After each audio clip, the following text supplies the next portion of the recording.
मित्रांनो, लघु आणि मध्यम उद्योजकांसाठी मी काल एक व्हिडिओ टाकला होता, 27×9 = हाऊ मच. आणि जसं बिरबलांनी त्याला उत्तर दिलं 27×9 = 0, कारण 9 नक्षत्र पावसाची. जर पाऊस पडला नाही तर उरलेली नक्षत्र आपोआप फेल होतात किंवा ते बिनाकामाची ठरतात. लघु आणि मध्यम उद्योजकांनी खरंच लक्षात घ्यायला हवं, त्यातलं सगळ्यात महत्त्वाचं नक्षत्र कुठलं आहे. आज आपला लघु आणि मध्यम उद्योजक जो आहे ना, तो मार्केटिंग नावाच्या एका गोष्टीवर लक्षच देत नाही. त्याला लक्षातच येत नाही की मार्केटिंग हे किती महत्त्वाचं फॅक्टर आहे त्याच्या लाईफमध्ये किंवा बिझनेससाठी किती मोठी गोष्ट आहे. सतत नवीन कस्टमर जनरेट करणं, सतत नवीन कस्टमर्सना केटर करणं, सतत नवीन कस्टमर्ससोबत इंटरॅक्शन्स ठेवणं, नवीन नवीन मार्केट शोधत राहणं, ही कुठल्याही ऑर्गनायझेशनची गरज आहे मित्रांनो. तुम्ही जर त्याच कस्टमरवर अवलंबून असलेला बिझनेस निर्माण कराल, परत परत त्यांच्याचकडे जाऊन बिझनेस आणण्याचा प्रयत्न कराल किंवा हे गृहीत धराल की हे लोक आहेत आणि आता माझा बिझनेस सेटल झाला आहे, तर तुम्ही ज्या क्षणी हे कस्टमर्स तुमचे कमी होतील किंवा ते हात काढून घेतील त्या दिवशी अनसेटल व्हाल. आणि ते इतके अनसेटल झालेलं असाल की तुम्ही नवीन बिझनेस पण उभा नाही करू शकणार, कारण तुम्हाला नवीन बिझनेस कसा उभा करायचे याचे मसल्स पण डेव्हलप झालेले नसतील. ते असं एक आपण म्हणतो ना, बऱ्याच जणांचं सेल्स आणि मार्केटिंगची टीम ना ही पिंजऱ्यातल्या वाघासारखी झालेली असते.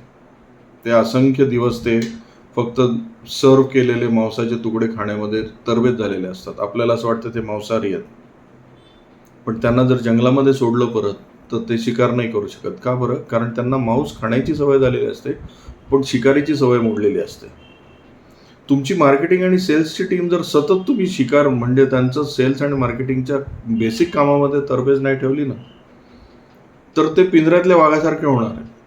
दे are capable of eating the food, but they are not able to find the food. They won't be able to find the food. मग तुम्ही त्यांच्यावर सडनली सांगाल की जा आज शिकार करू नये, तर ते शिकार नाही करू शकणार मित्रांनो. ते येऊन तुम्हाला कारणं देतील. आपल्याला असे वाघ निर्माण करायचे आहेत का, असे सिंह निर्माण करायचे आहेत का, विचार करा. आज मी बऱ्याचशा लोकांकडे असे वाघ सिंह बघतो जे नावाला मांसाहारी आहेत, पण they are incapable of finding their own food.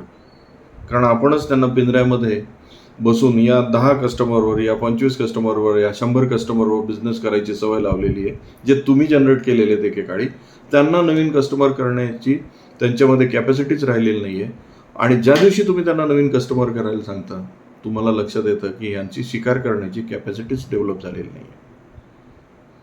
त्यामुळे मार्केटिंग आणि सेल्स हे सतत डेव्हलप होत राहिलं पाहिजे, हे लक्षात घ्या. त्यावर भर द्या.